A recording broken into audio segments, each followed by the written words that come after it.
नमस्कार। नमस्कार। तो आज हम एक बहुत ही गहरे विषय पे बात करने वाले हैं। प्रकृति की वो 3 मूलभूत शक्तियां जिनसे पूरी सृष्टि बनी है, ऐसा प्राचीन दर्शन कहता है। सत्व, रजस और तमस। हाँ, बिल्कुल। हमारे पास जो जानकारी है वो महाभारत और सांख्य दर्शन जैसे ग्रंथों से है।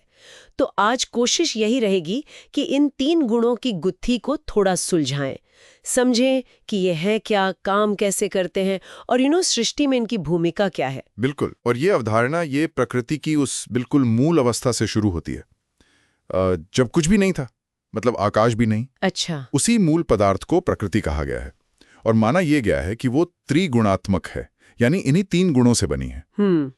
सांख्य सूत्र में एक पंक्ति है ना, सत्व रजस तमसाम साम्यावस्था प्रकृति ही। हाँ, सुना है। इसका मतलब यही है कि जब ये तीनों गुण सत्व, रजस और तमस एकदम शांत अवस्था में हो, निष्क्रिय संतुलन में, ओके।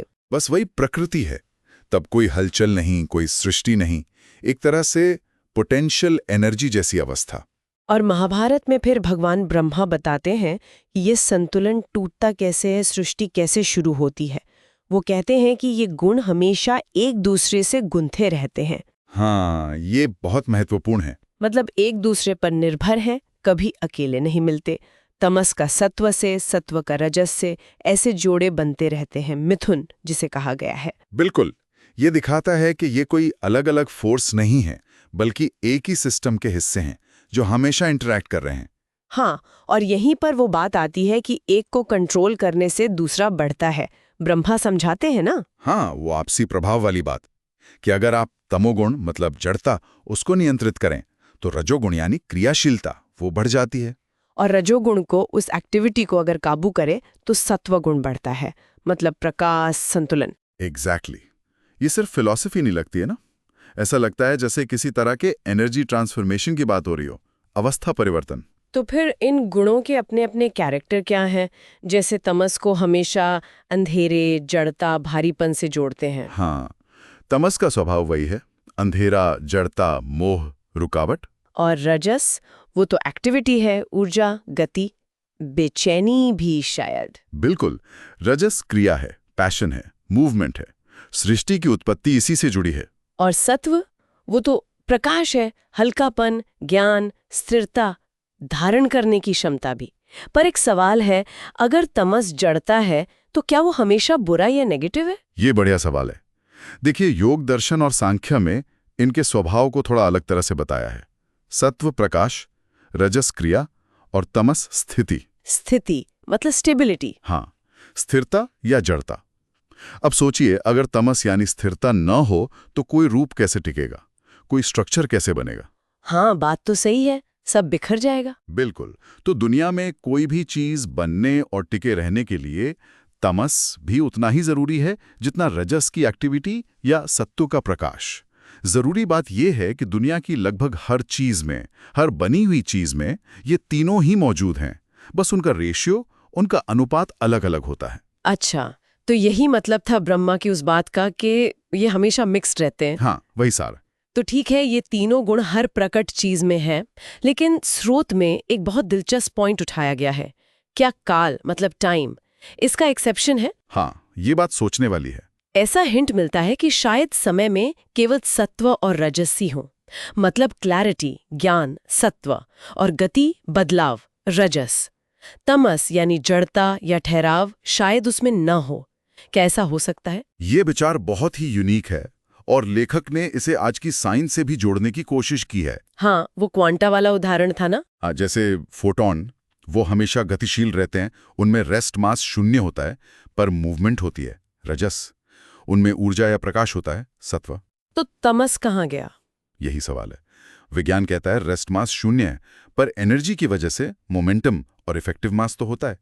तो क्या तमस का रूप यहाँ बहुत सूक्ष्म या अप्रत्यक्ष है? ये अटकलें हैं, पर सोचने पर मजबूर करती हैं। और स्पेस का भी जिक्र था। हाँ, कि स्पेस या आकाश जो ग्रेविटी से बेंड होता है, उसमें भी शायद तीनों गुणों की झलक हो। फैलने की क्षमता सत्व, कर्वेचर या मुड़ना रजस, और स्पेस का अपना एक बेसिक फैब्रिक या मीडियम होना तमस। ये सिर्फ एनालॉजीज हैं, सीधी तुलना नहीं। और वो जो नियंत्रण वाली बात थी, तमस से रजस, रजस से सत्व का बढ़ना, क्या इसके फिजिकल उदाहरण भी दिखते हैं? बिल्कुल दिखते हैं, और स्रोत में जिक्र भी है। आप सोचिए, एक पत्थर है, वो तमस प्रधान है, जड़ है। हाँ। उस पर जब हम फोर्स लगाते हैं, मतलब तमस को ओवरकम करते हैं, तो उसमें गति आती है, यानी रजस। अच्छा, हाँ, तमस को कंट्रोल किया तो रजस बढ़ा। बिल्कुल। अब उस गति को रोकिए। जैसे तेज चलती गाड़ी में ब्रेक लगाएं या कोई उल्का पिंड एटमॉस्फेयर में घुसता है तो घर्षण होता है, गर्मी पैदा होती है। हाँ, गति रजस। रुकने या प्रतिरोध का सामना करने पर फ्रिक्शन से जबरदस्त हीट और लाइट यानी ऊर्जा सत्व पैदा होती है।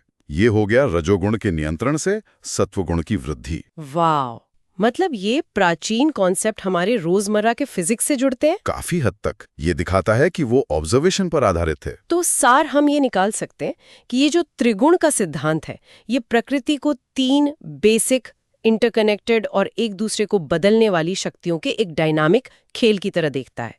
सत्व प्रकाश, ज्ञान, बैलेंस, रजस एक्शन, एनर्जी, चेंज, और तमस जड़ता, स्थिरता, अंधेरा। बिल्कुल सही। और ये तीनों मिलके ही इस पूरी क्रिएशन का, इस सृष्टि का ताना बाना बुनते हैं। कोई एक अकेला कुछ नहीं कर सकता। और ये हमें उस सवाल पर वापस ले आता है जो स्रोत ने उठाया था। अगर लगभग हर बनी हुई चीज त्रिगुणात्मक है, तीनों गुणों से बनी है, हाँ। तो काल यानी समय का सिर्फ सत्व और रजस वाला होना, अगर ऐसा है तो क्या दिखाता है? यही तो सोचने वाली बात है। क्या समय प्रकृति के बाकी नियमों से थोड़ा अलग है? क्या उसकी प्रकृति में जड़ता या ठहराव का कोई अंश नहीं है? यह हमें सोचने पर मजबूर करता है कि रियलिटी के अलग अलग पहलू जैसे स्पेस, टाइम, मैटर, एनर्जी, वो इन फंडामेंटल गुणों को कितने अलग अलग और अनोखे तरीकों से अपने अंदर समेटे हुए हैं। इस पर वाकई और विचार किया जा सकता है। शायद समय की असली प्रकृति को समझने के लिए ये त्रिगुण वाला लेंस एक नई दिशा दे सकता है।